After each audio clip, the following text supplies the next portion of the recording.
It's Erin with Hand Stamp Style, and today I am going to show you a technique called Emboss Resist, and we're actually using it as the challenge for this week at Hand Stamp Sentiments. And so I'm going to share with you a project, a card actually, using that technique, and hopefully you can play along. So what we're going to start out with is a card base, Whisper White card base that measures what is it, 8.5 by 5, 8.5 by, 5.5, and it's scored at 4 1/4 and folded. And then we have a topper piece that measures 4 by 5 1/4, and that's what that's really the only cardstock pieces we're gonna use for this card. It's a really simple, fun card. So the first thing you wanna do is, for your top layer, you're gonna wanna take your embossing buddy and you're going to rub it all over the top of your cardstock. Now, having said that, Stampin' Up! Is no longer selling that item because of manufacturer issues. So if you don't have an embossing buddy already, you can use a dryer sheet, and that'll give you the same type of effect. You basically use that to prevent the embossing powder from sticking anywhere except for where your ink is. So it kind of repels the static electricity basically that's created when you put your powder down. And then I'm going to ink up my large stamp. Of course, I'm using that Hello Doily stamp because I love that stamp. I just love the image. I love the intricate lines. And anytime I'm working with a really large stamp like this, I always do it upside down. In other words, I leave it on my hard surface. I don't really use it in my hand that much because I find that I can get more of an even coverage, a better stamped image when I use it upside down like this, okay? So now we're going to take our cardstock. Remember what side you put your embossing powder on, or excuse me, that you used the embossing buddy on. And you're going to want to put that side face down onto your cardstock, or your stamp, your inked up stamp. Then just a scratched piece of paper or cardstock and put that over the other exposed area of the stamp. And you're going to run your brayer along all of the stamp, making sure to get the edges really well and that area in the middle. And that's really where you need to focus, I guess, more of your attention to, because like when you use it in your hand, you don't get as much of the pressure on the middle area of the image, which is why the brayer is so great. Okay, so make sure and get that. Take off your scratch piece of paper, peel away your stamped image. See how pretty that is? And I hope you notice, see how I got the very edge of the stamp? Not a big deal. I'll show you how we fix that in just a second. So I've got my powder pal here, and I'm just going to dump embossing powder all over the front of my stamp. And then I usually take and I tap it. And I'm really not soft, because I figured if it's on there, it's gonna stay. And if it's not, it needs to come off. Now the other thing I wanted to point out, notice how I got the outside edge of the stamp right there? That's easy to fix, but you have to do it before you run it through or underneath that heat tool. So I just kind of wipe that off with my fingers. I've got embossing powder all over my hands. And then what we're going to do is we're going to take our heat tool. I didn't mean to turn it on yet. We're going to take our heat tool and we're going to heat set this. And I hope that you can catch this on the video. I'm going to try and show it to you. It might get a little loud. I'm actually going to speed this up so that you can see it and it doesn't take all day long. So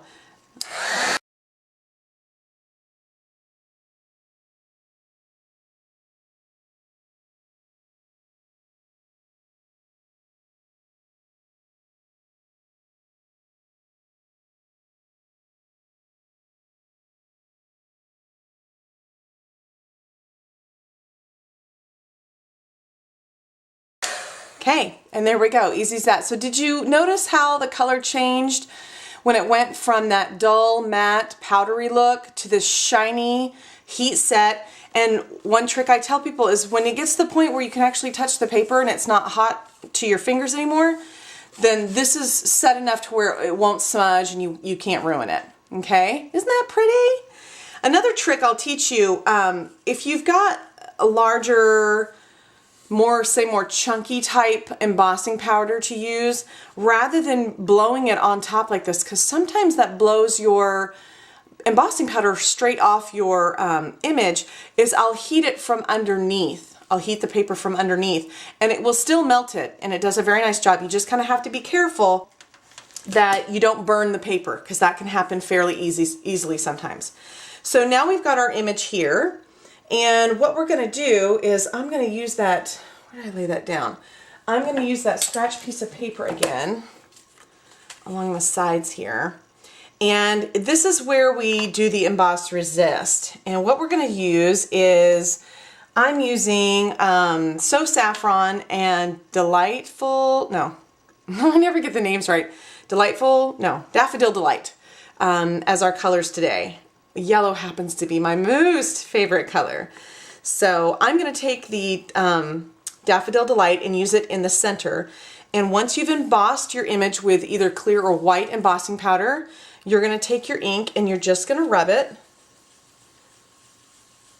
over top your embossed image. Do you see how that's starting to kind of pop out?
And the very last step you're going to want to do is take a cloth or a paper towel, whatever works, and you're going to wipe the ink off of your embossed area. So see how that wipes right off? And you're going to do the entire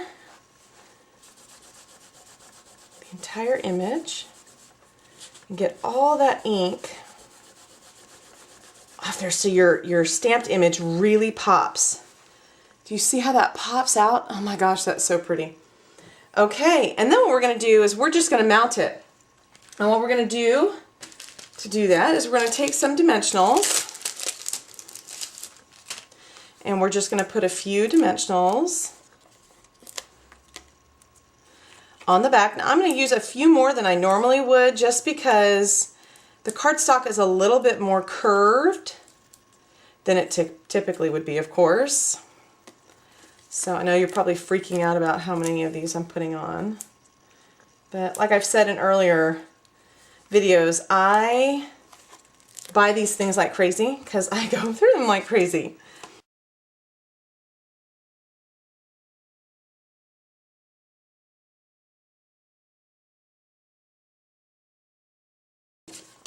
And we've got our card base, and I think I want it to go this way. And we're going to do just like, oops, I think that would come back. And we're going to secure it down just like so. Oh, I just realized I forgot to put my ribbon on. Luckily, I just laid this down so I can pry it back up. And what we want to do, I'm going to stick this under here just so it doesn't stick to the card. We're going to take a couple of glue dots. I've got some, I believe this is So Saffron 5/8 inch grosgrain ribbon. It's retired, but you could use any coordinating ribbon. And we're just going to adhere it across the bottom, or do I want to do the top? I think what I want to do think what I want to do is I want to move these dimensionals here. See what happens when you create on the fly. Sorry, I'm just gonna move these dimensionals so my ribbon can run right towards the center of the center of the doily. Okay. Let me put these on before I forget. Okay, so I've put glue dots on the back part of the ribbon, and I just attach it. And of course you would do this before you put on all these dimensionals and all that good stuff. All right, so you attach your ribbon, and I want it to go because I'm going to put a button right there. And then we secure it all down. Perfect. And then I'm going to take a button out of my Brights pack, and I'm going to feed it through one of the holes. Cut off all my fingernails. There we go. And I'm going to take the twine and run it under here. So I want it to kind of cinch the ribbon. And then I'm going to run the other piece of ribbon through the other hole if it'll go through. Tell ya. There we go. Come on.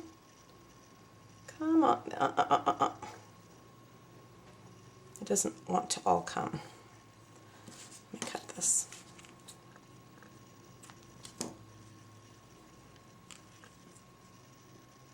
There we go. Okay, do you see how I kind of fed that around the ribbon there? And then we're going to get it exactly in the spot where we want it. And I'm going to tie it in a knot. Just like that. And hopefully you don't tie it so tight that it pops. So let's try that again. We are going to take, I think I've got enough ribbon or enough twine left off here. See what I mean when I say that I manhandle everything? I'm always so rough with everything. All right, let's try this again. Second time is a charm. At least that's what we're going to stick with today. I'm going to have to cut that again because that's a little frayed.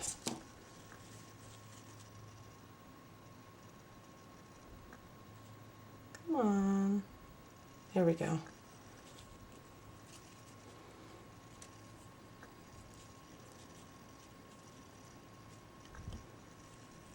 All right.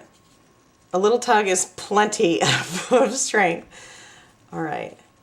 There we go. There's our knot, and we're going to trim off the excess. All right, and that's a cute card. We add a little sentiment, and we'd be good to go. One other thing that I was thinking of trying, and I haven't done this yet, so I'm hoping this will turn out okay, is I really wanted to try to get some glitter ribbon. And so I had a thought last night when I had I don't know if I mentioned I had a dream about this stamp set.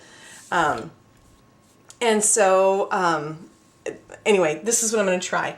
I'm going to place the tinted dazzling detail that I've created onto the actual ribbon, and hopefully it will give us the effect of glittered ribbon. And before I actually go and do that completely, I'm going to add a glue dot to the back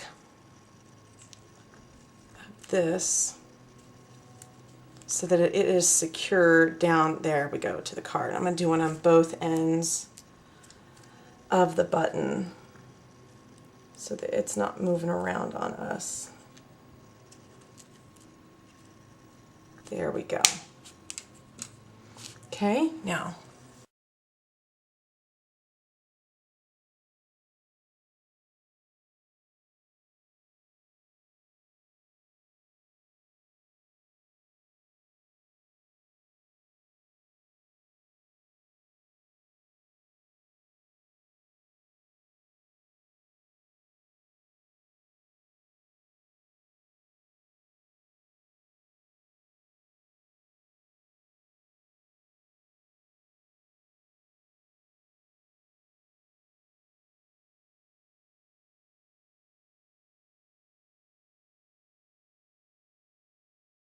Oh my gosh, that's so cute. I don't know if you can see how shiny that is.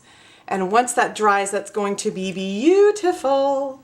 So I hope you guys enjoyed the card today. I want you to go out and give it a shot for yourself and see what you come up with.